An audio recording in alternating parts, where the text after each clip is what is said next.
Hi friends, welcome to Paru's world. ഇന്ന് നമ്മൾ ഓണസദ്യയിലെ കൂട്ടുകറിയാണ് തയ്യാറാക്കുന്നത്. എൻ്റെ ഒരു പേഴ്സണൽ ഫേവറേറ്റ് ഐറ്റം എന്നും പറയാം.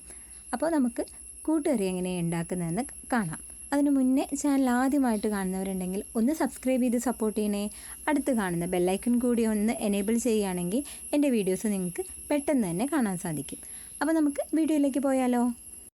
കൂട്ടുകറി തയ്യാറാക്കുന്നതിനായിട്ട് ഞാനിതാ ഇവിടെ ഒരു കുക്കർ എടുത്തിട്ടുണ്ട്. അതിലേക്ക് നമ്മൾ 1 കപ്പ് കുമ്പളങ്ങ ഇതുപോലെ നമ്മൾ ചതുര കഷ്ണങ്ങളോ അല്ലെങ്കിൽ ക്യൂബ് കഷ്ണങ്ങളായിട്ട് മുറിച്ചെടുക്കാം. ഞാനിവിടെ ഏകദേശം ഒരു അത്യാവശ്യം വലുപ്പമുള്ള കനത്തിൽ മുറിച്ചെടുത്തിട്ടുണ്ട്. അതേപോലെ തന്നെ 1 കപ്പ് നേന്ത്രക്കായ എടുത്തിട്ടുണ്ട്. ഇത് ഏകദേശം ഒരു കായ മുഴുവനായിട്ടും എടുത്തിട്ടുണ്ട്. അതും ഇതുപോലെ തന്നെ ചതുര കഷ്ണങ്ങളോ ആയിട്ടാണ് അരിഞ്ഞെടുത്തിട്ടുള്ളത്. അതുപോലെ 1 കപ്പ് ചേനയും ഇതുപോലെ ക്യൂബുകളൊക്കെ ആയിട്ട് മുറിച്ചെടുത്തിട്ടുണ്ട്. ഇനി നമുക്ക് ഇതിലേക്ക് അടുത്തതായിട്ട് വേണ്ടത് കടലപ്പരിപ്പാണ്. കടലപ്പരിപ്പോ നമ്മുടെ മുഴുവനായിട്ടുള്ള കടലയോ നിങ്ങൾക്ക് ഉപയോഗിക്കാം. ഞാനിവിടെ ഏകദേശം ഒരു 1/4 കപ്പ് കടലപ്പരിപ്പ് കുതിർത്തതാണ് ഉപയോഗിക്കുന്നത്. കുതിർത്തിയതിന് ശേഷം 1/4 കപ്പാണ്. അപ്പോൾ ഇത്രയും സാധനങ്ങളാണ് നമുക്ക് കൂട്ടുകറിക്കായിട്ട് വേണ്ടത്. ഇനി നമുക്ക് ഈ കഷ്ണങ്ങൾ എന്ത് ചെയ്യണം, ഒന്ന് നന്നായിട്ട് വേവിച്ചെടുക്കണം. അതിനാവശ്യമായിട്ടുള്ള കുറച്ച് മഞ്ഞൾപ്പൊടി, അതുപോലെ എരിവിനാവശ്യമായിട്ടുള്ള 1/2 ടീസ്പൂൺ മുളക് പൊടി എന്നിവ നമ്മളിതിലേക്ക് ചേർത്ത് കൊടുത്തു. ഇനി ആവശ്യത്തിനുള്ള ഉപ്പും കൂടി ചേർത്തിട്ടുണ്ട്. ഇനി ഇതിലേക്ക് വേകുന്നതിനാവശ്യമായിട്ടുള്ള വെള്ളം ഒഴിച്ചു കൊടുക്കുക. നമ്മൾ വെള്ളം ഒഴിച്ചു കൊടുക്കുമ്പോൾ പ്രത്യേകം ശ്രദ്ധിക്കുക, ഒരുപാട് വെള്ളം ഒഴിച്ചു കൊടുക്കാതിരിക്കുക. കുമ്പളങ്ങയിലൊക്കെ ധാരാളം വെള്ളമുണ്ട്. അതുപോലെ തന്നെ നമ്മുടെ കൂട്ടുകറി നല്ല ലൂസായിട്ട് പോകും. അപ്പോൾ അതുകൊണ്ട് തന്നെ വേവിക്കാനായിട്ട് വെക്കുകയാണേ. ഒറ്റ വിസിലാണ് നമ്മൾ അടിച്ചെടുക്കുന്നത്, അതും ഹൈ ഫ്ലെയിമിൽ. ഈ സമയത്ത് നമുക്ക് എന്ത് ചെയ്യണം, കൂട്ടുകറിക്ക് ആവശ്യമായിട്ടുള്ള മെയിൻ ഐറ്റം തേങ്ങ വറുത്തെടുക്കാൻ പോവുകയാണേ. ഞാനിവിടെ ഏകദേശം 1.5 കപ്പ് തേങ്ങയാണ് ഉപയോഗിക്കുന്നത്. 1.5 കപ്പ് തേങ്ങ ഈ കഷ്ണത്തിലേക്ക് ഏകദേശം കറക്റ്റായിട്ടാണ് വരുന്നത്. അപ്പോൾ നമ്മൾ 1.5 കപ്പ് തേങ്ങ ചേർത്ത് കൊടുത്തിട്ടുണ്ട്. ഇത് നമ്മൾ മിക്സിയിൽ ഒന്ന് ക്രഷ് ചെയ്തെടുക്കുന്നുണ്ട്. നിങ്ങൾക്ക് വേണമെങ്കിൽ ഡയറക്റ്റ് വറുത്തെടുക്കാം. പക്ഷേ ഞാൻ അങ്ങനെ ചെയ്യാത്തത് എന്താണെന്ന് വെച്ചാൽ അരച്ചെടുക്കുന്നില്ല ഞാൻ കൂട്ടുകറിക്ക്. അതുകൊണ്ടാണ് ചതച്ചതിന് ശേഷം വറുത്തെടുക്കുക. നമുക്ക് വറുത്തെടുക്കാൻ കുറച്ചും കൂടി എളുപ്പമായിരിക്കും. ഈ ഒരു പരുവത്തിലാണ് നമ്മൾ തേങ്ങയൊന്ന് ചതച്ചെടുത്തിട്ടുള്ളത്. ഇനി നമുക്ക് വറുത്തു തുടങ്ങാം. അതിന് വേണ്ടി ഒരു ചീനച്ചട്ടി അടുപ്പത്ത് വെച്ചിട്ട് ഒരു 2 ടേബിൾ സ്പൂൺ വെളിച്ചെണ്ണ ഒഴിച്ചു കൊടുത്തിട്ടുണ്ട്. ഇതിലേക്ക് 1 ടീസ്പൂൺ കടുക് ഇട്ട് പൊട്ടിച്ച് കൊടുക്കുന്നുണ്ട്. കടുക് നന്നായിട്ട് പൊട്ടി വന്നിട്ടുണ്ട്. ഇനി ഇതിലേക്ക് 1 ടീസ്പൂൺ നല്ല ജീരകം കൂടി ചേർത്ത് കൊടുക്കുക. ജീരകം ഒന്ന് പൊട്ടുമ്പോൾ തന്നെ നമ്മൾ 1 ടീസ്പൂൺ ഉഴുന്നുപരിപ്പ് കൂടി ചേർത്ത് കൊടുക്കുക. ഇനി ഒന്ന് നന്നായിട്ടൊന്ന് ഇളക്കി മൂപ്പിച്ചെടുക്കുക. അടുത്തതായിട്ട് ഇതിലേക്ക് നമ്മൾ ചതച്ച് വെച്ചിരിക്കുന്ന നമ്മുടെ തേങ്ങയാണ് ചേർത്ത് കൊടുക്കുന്നത്. തേങ്ങ നമ്മൾ മുഴുവനായിട്ടും ചേർത്ത് കൊടുത്തിട്ടുണ്ട്. ഇനി നമ്മൾ നന്നായിട്ട് മീഡിയം ഫ്ലെയിമിലിട്ടിട്ട് നന്നായിട്ട് വറുത്തെടുക്കുക. കുറേ സമയം നമുക്ക് ഇതിനു വേണ്ടി ചിലവാകുമേ. അതുകൊണ്ട് തന്നെ ഹൈ ഫ്ലെയിമിൽ വെച്ചിട്ട് നിങ്ങൾ ചെയ്യാതിരിക്കുക.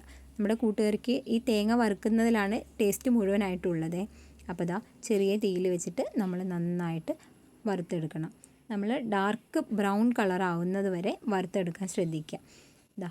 നന്നായിട്ട് ഇളക്കി വറുത്തുകൊണ്ടിരിക്കുകയാണ്. ഏകദേശം ഒരു 10 മിനിറ്റോളം നമ്മൾ വറുക്കുമ്പോൾ തന്നെ നമ്മുടെ തേങ്ങയൊക്കെ നമ്മുടെ തേങ്ങ ഏകദേശം ഒരു 1/4 ഭാഗത്തോളം വറന്നു വന്നിട്ടുണ്ട്.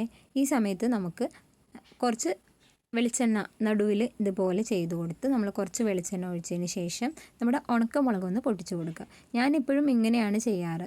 ആദ്യം തന്നെ നമ്മൾ ഉണക്കമുളക് പൊട്ടിച്ച് കൊടുത്തു കഴിഞ്ഞാൽ നമ്മുടെ തേങ്ങയുടെ ഒപ്പം വറന്ന് വരുമ്പോൾ ഉണക്കമുളക് കരിഞ്ഞു പോകാനുള്ള സാധ്യതയുണ്ട്. നിങ്ങൾക്ക് വേണമെങ്കിൽ അങ്ങനെ ചെയ്തെടുക്കാം. പക്ഷേ ഞാൻ കൂടുതൽ പ്രിഫർ ചെയ്യുന്നത് ഈ മെത്തേഡാണ്.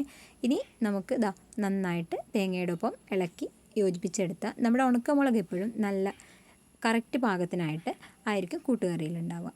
അപ്പോൾ ഇതുപോലെ ഇനി ബാക്കിയുള്ള തേങ്ങയും കൂടെ മിക്സ് ചെയ്തിട്ട് ഒന്നും കൂടി ഒന്ന് നന്നായിട്ട് ഇളക്കിയെടുക്കുക. ഈ സമയത്ത് നമുക്കിതിലേക്ക് ആവശ്യത്തിനുള്ള കുറച്ച് കറിവേപ്പില കൂടി ചേർത്ത് കൊടുക്കുക. ഇനി നമ്മുടെ വറുക്കൽ തുടരാം.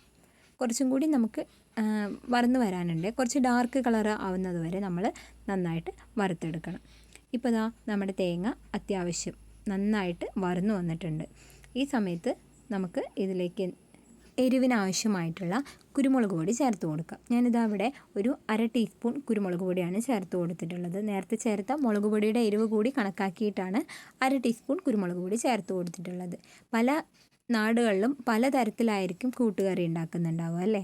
അപ്പോൾ ഞങ്ങളുടെ നാട്ടിൽ ചെയ്യുന്ന മെത്തേഡാണ് നിങ്ങൾക്ക് വേണ്ടി കാണിച്ചു തരുന്നത്. ഇപ്പോൾ നമ്മുടെ തേങ്ങ നന്നായിട്ടായിട്ടുണ്ട്. ഇനി നമുക്കിത് വേറൊരു പാത്രത്തിലേക്ക് മാറ്റി കൊടുക്കാം.